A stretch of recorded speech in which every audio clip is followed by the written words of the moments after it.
మీ మోకాల నొప్పులకు ఎటువంటి సర్జరీ లేకుండా ఎపియాన్ పెయిన్ క్లినిక్ అందిస్తున్న అత్యాధునిక చికిత్స.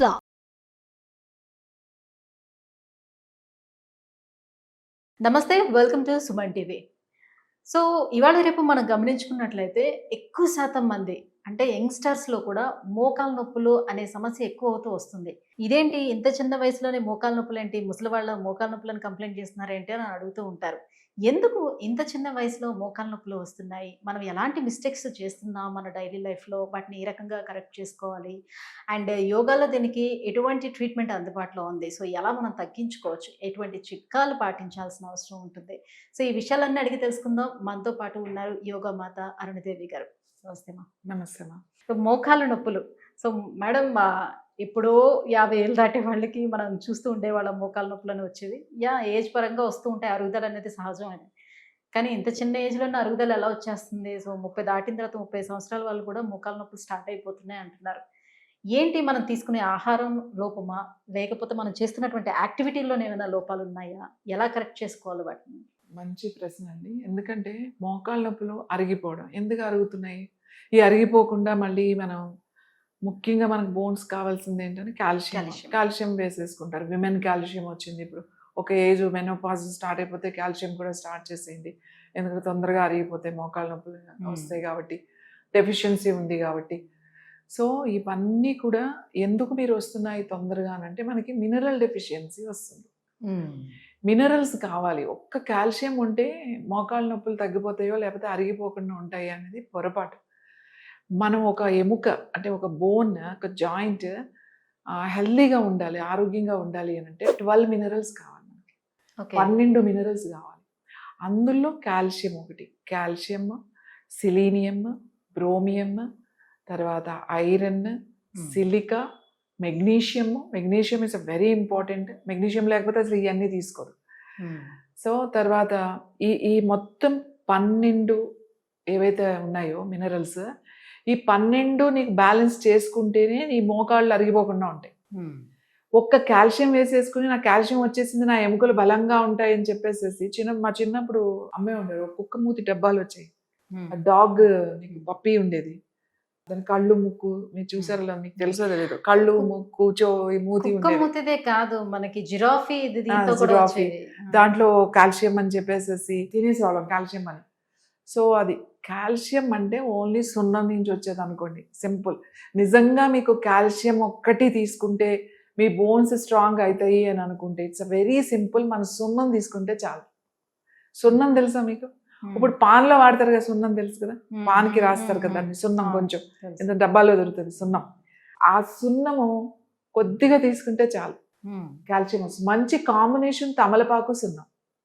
కానీ ఇంకా అందులో రకరకాలు కలుపుతున్నారు కాబట్టి అది ఇంకా ఒక అలవాటు అయిపోయి దానికి బానిస అవుతున్నారు కాబట్టి అది అసలు చెప్పడమే మానేశారు. అంటే ఆ సున్నం కొంచెం అధికమైనా కూడా నోరంతా కూడా పొక్కిపోతుంది. అంటే అంత ఇంతంత తినకూడదు. సున్నం అంటే ఎంత, నోరు పండడానికి ఏదో తమలపాకుకి ఆకుకి ఇలా రాస్తారు అంతే. ఎంత రాస్తారు ఇలా అంటారు అంతే. అదెంత ఇంతేసి కలుపుకొని తినేది కాదు సున్నం అంటే. అంటే నేను చెప్తున్నా, కాల్షియం టాబ్లెట్ దేని నుంచి వస్తుంది? కాల్షియం అంటే రాయి నుంచి వస్తుంది, లైమ్ స్టోన్ నుంచి తీసేది ఆ కాల్షియం అంతా. అది రాళ్ళు తయారవుతాయి కానీ మనకేం కాల్షియం రాదు. అంటే వేసుకున్న రోజులు బాగుంటుంది, తర్వాత పోతుంది. మనం ఏం చేయాలి అంటే మినరల్స్ ఎక్కడి నుంచి వస్తాయి? మనకి కూరగాయల నుంచి వస్తాయి. అన్ని వెజిటబుల్స్లో మినరల్స్ ఉంటాయి. బీరకాయ, సొరకాయ, బెండకాయ, దొండకాయ, ఆకుకూరలు అన్నిటిలో మనకి వెజిటబుల్స్ ఉంటాయి. ఎందుకు? పండినవి, భూమి నుంచి వచ్చినాయి. పండ్లో కన్నా కూరగాయల్లో మినరల్స్ ఎక్కువ ఉంటాయి. ఎక్కువ కూరగాయలు తినడం అలవాటు చేసుకోవాలి. ఎక్కువ పండ్లు తినకపోయినా పర్వాలేదు, ఏదో పండు సీజనల్గా ఫ్రూట్ తింటే సరిపోతుంది, కానీ కూరగాయలు ఎక్కువ తినడం అలవాటు చేసుకోవాలి. సో కూరగాయల్లో మనకి మినరల్స్ వస్తాయి. ఇంకా తొందరగా మినరల్ రావాలి. ఈ కూరగాయల్లో మినరల్స్ వస్తున్నాయి, బాగానే ఉంది, కానీ ఇది బాడీ అబ్జర్వ్ చేయాలి కదా. సో అందుకని మీకు బెస్ట్ ఈ మినరల్స్ రావడానికి కెలటిక్ సాల్ట్ అని ఒక సాల్ట్ ఉంది, CELITIC, కెలటిక్ సాల్ట్ అని మీరు గూగుల్లో వెళ్ళి కొడితే ఇది ఫ్రెంచ్ సాల్ట్. దీంట్లో 85 మినరల్స్ ఉంటాయి. అందులో మనకు కావాల్సిన 12 మినరల్స్ బోన్కి కావాల్సినతో కలిపి. అది ఒక ఫ్రెంచ్ కంట్రీలో ఒక ప్రాంతంలో మాత్రమే తయారు చేసే ఉప్పు. అది సాల్ట్ ఉప్పు, మామూలు ఉప్పే, చూడడానికి మీకు ఏమి ఉండదు, కొంచెం ఎక్స్పెన్సివ్ ఉంటుంది. కేజీ 6,000 అలా ఉంటుందన్నమాట. సో ఆ ఉప్పు అంటే వంటల్లో అది వాడవద్దు, అది అవసరం లేదు మనకి. జస్ట్ కొంచెం ఉప్పు, ఒక్క పలుకు వాటర్లో వేసుకున్నాం. ఒక పలుకు ఇట్లా క్రిస్టల్ లాగా ఉంటుంది, చిన్న పలుకు నాలుక మీద వేసుకోవాలి. నాలుక మీద వేసుకుంటే అది కరిగిపోతుంది నాలుక మీద ఏమట. అది ఏమవుతుందంటే సెల్ మ్యాంబ్రెన్స్ సక్మని అబ్జర్వ్ చేస్తుంది. అది మెగ్నీషియం అట ఫస్ట్ వెళ్ళిపోతుంది మెగ్నీషియం. మనకి మెగ్నీషియం అనేది ఏంటంటే వాటర్ మాలిక్యూల్ అంటమాట. ఎప్పుడైతే మెగ్నీషియం దానికి సఫిషియెంట్గా సెల్కి వచ్చేసిందో అది న్యూట్రిషన్ని అబ్జర్వ్ చేస్తుంది. మొత్తం వాటర్ మాలిక్యూల్ అంటాం మెగ్నీషియం అనమాట. బాడీలో వాటర్ని కూడా చూడండి, కొంతమంది వాటర్ తాగుతూనే ఉంటారు, లీటర్లు తాగుతూ ఉంటారు, కానీ బాడీకి సెల్కి వాటర్ వెళ్ళదు. సో ఈ మెగ్నీషియం లోపం ఉండేటప్పుడు మిగతా న్యూట్రిషన్ ని అది అబ్జర్వ్ చేసుకోదు బాడీ, చేసుకోదు. కానీ ఈ సాల్ట్లో ఓన్లీ మెగ్నీషియం కాదు, 85 మినరల్స్ ఉన్నాయి. సో అది నాలుగు మీద పొద్దున్న ఒకటి, సాయంకాలం ఒకటి చిన్న పలుకు పెట్టుకోండి. సో నాలుగు మీద పెట్టుకోండి. అది కరిగిపోయిన తర్వాత ఒక గ్లాస్ నీళ్ళు తాగండి అంతే.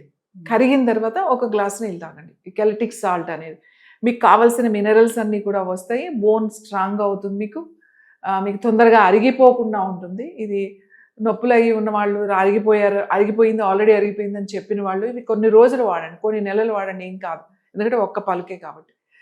సో తర్వాత ఏంటి అని అంటే అది వాడుతూ మీరు చేయాల్సింది ఏంటంటే, మనం ఇంతకు ముందు కూడా మాట్లాడుకున్నాం క్యాస్టర్ ఆయిల్. ఈ క్యాస్టర్ ఆయిల్ని ఏం చేయాలి అని అంటే, మీకు మెడికల్ షాప్లో దొరుకుతాయి సర్జికల్ కాటన్ రోల్స్ దొరుకుతాయి పెద్దవి. అది తెచ్చుకుని మీకు ఎంత కావాలో అంత ముక్క ఒకటి కట్ చేసుకోండి. ఒకటి కట్ చేసి ఈ క్యాస్టర్ ఆయిల్ ఏదైతే దాన్ని కొద్దిగా వేసుకోండి మొత్తం అంతా. దాన్ని యాజ్ ఇట్ ఈస్గా ఈ మోకాళ్ళకి ఇలా పెట్టేసేయండి. మీకు అంటుకుంటుందంటే కొంచెం పైన ప్లాస్టిక్ షీట్లా పెట్టుకుని ఇలా ఏదైనా క్లాత్ కట్టేసుకోండి. రాత్రి పడుకునేటప్పుడు పడుకుని పొద్దున్న తీయండి. అవి ఈ ఆముదాన్ని కూడా మనం వేడి చేయాల్సిన నెసిటీ ఏమి ఉండదా, డైరెక్ట్ గా అట్లా పెట్టుకోవచ్చు? అంటే ఆముదంలో రకరకాల ఆముదాలు ఉన్నాయి, కోల్డ్ ప్రెస్డ్ ఆముదాలు అని రకరకాలు ఉన్నాయి. సో అవి సరిగా పనిచేయకపోవచ్చు. ఇప్పుడు మేము ప్యూర్ ఒక ఆముదాన్ని క్యాస్టర్ ఆయిలే అంటే 90% అదే ఉంటుంది, మిగతాది వేరేది ఇస్తామంట. అది ఇంటర్నల్గా ఎక్స్టర్నల్గా కూడా యూజ్ చేయొచ్చు. సో ఆ ప్యాక్ వేసేసారు అంటే అలా వేసుకోండి ఒక 4 రోజులు. వారానికి 1-2 రోజులు వేయకపోయినా ఏం పర్వాలేదు. బట్ మోస్ట్లీ రాత్రి వేసేసుకుని పడుకుని పొద్దున్నే అది పక్కన పెట్టుకుని చక్కగా మళ్ళీ అదే నైట్ మళ్ళీ వేసుకోవచ్చు. ఒక్కసారి ఆ ప్యాక్ మీరు వారం రోజులు యూజ్ చేయొచ్చు, అదే వేసుకోవచ్చు అన్నమాట. ఇలా కొన్ని రోజులకి ఏమవుతుందంటే ఈ ఆయిల్ లోపలికి పెనిట్రేట్ అయిపోతుంది, మీ బోన్ లోపలికి వెళ్ళిపోతుంది. ఇది ఇక్కడున్న మీకు డ్రై అయిపోతుంది కదా, ఆ డ్రై అయిపోయిన లోపల జిగురు తగ్గింది, డ్రై అయిపోయింది అని అంటారు. సౌండ్స్ వస్తాయి, పెయిన్ ఉంటుంది, స్వెల్లింగ్ ఉంటుంది, అన్నిటికీ కూడా ఈ ప్యాక్ పనిచేస్తుంది. ఎంతో మంది ఫోన్ చేస్తూ ఉంటారు, వారం రోజుల్లో తగ్గింది, నాకు 10 రోజుల్లో తగ్గింది, 15 రోజుల్లో తగ్గింది అని చెప్పి. సో ఇలా ప్యాక్ వేసుకోండి, అది ఒకటి. తర్వాత ఇంకొకటి ఏం చేయాలి అని అంటే, కొంచెం క్యాస్టర్ ఆయిల్ బాగా అరిగిపోయి మోకాళ్ళ నొప్పులు ఉన్న వాళ్ళు 1 టీ స్పూన్ ప్రతిరోజు తీసుకోండి నైట్ పడుకునేటప్పుడు. లేదా ఎర్లీ మార్నింగ్ పొద్దున్నే లేచేవాళ్ళు 4-5 లేచేవాళ్ళు ఉంటారు, అలా ఏమన్నా ఉంటే అప్పుడు తీసుకున్న పర్వాలేదు, లేదా నైట్ పడుకునేటప్పుడు తీసుకున్నా పర్వాలేదు. ఈ ప్యాక్తో పాటు లోపలికి కూడా తీసుకోండి, ఎందుకంటే గట్ అంతా కూడా డ్రై అయిపోతుంది కాబట్టి మన కొలోన్ కూడా డ్రైనెస్ మాయిశ్చరైజర్ అయ్యి ఈ నొప్పి కూడా మోకాళ్ళు అరిగిపోకుండా చేస్తుంది, నొప్పి కూడా తగ్గుతుంది. పైన వేసుకోవడం ఒకటి, 1 టీ స్పూన్ లోపలికి తీసుకోవడం ఒకటి.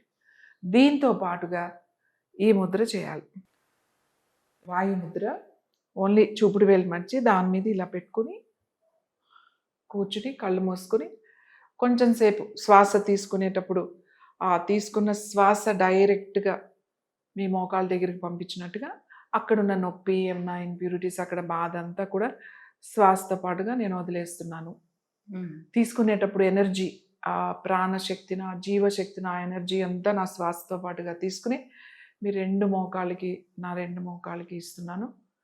తర్వాత అక్కడున్న ఇంప్యూరిటీస్ అన్నీ నా శ్వాసతో పాటు బయటకు వదిలేస్తున్నాను. అలా మనసులో మీరు అలా అనుకుంటూ మీరు ఇక్కడ మీ ఎక్కడ నొప్పి ఉందో అక్కడ ఫోకస్ చేసి, ముఖ్యంగా మోకాళ్ళ దగ్గర ఈ ముద్రలో ఖచ్చితంగా మీరు ఇది 10 నిమిషాలు చేయొచ్చు, 15 నిమిషాలు చేయొచ్చు, లేదా 5 నిమిషాలు పొద్దున్న, 5 నిమిషాలు మధ్యాహ్నం, 5 నిమిషాలు సాయంకాలం, 3 పూట్ల చేసినా 15 మినిట్స్ అయిపోతుంది. ఒకేసారి అంతసేపు చేయలేము అనుకుంటా.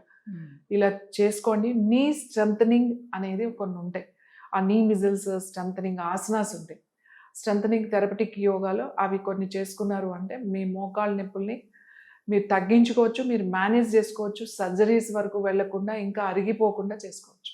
Thank you ma'am, thank you so much. So ఎంగేజ్లోనే మోకాళ్ళ నొప్పితో బాధపడుతున్న వాళ్ళందరికీ కూడా యోగాలోని ఎలాంటి ముద్రలు ఉన్నాయి, యోగాసనాలు ఎలాంటివి చేసుకోవచ్చు, సో ఎటువంటి పరిష్కార మార్గాలు ఉన్నాయి, ఇవన్నీ తెలియజేసినందుకు థ్యాంక్ యూ సో మచ్.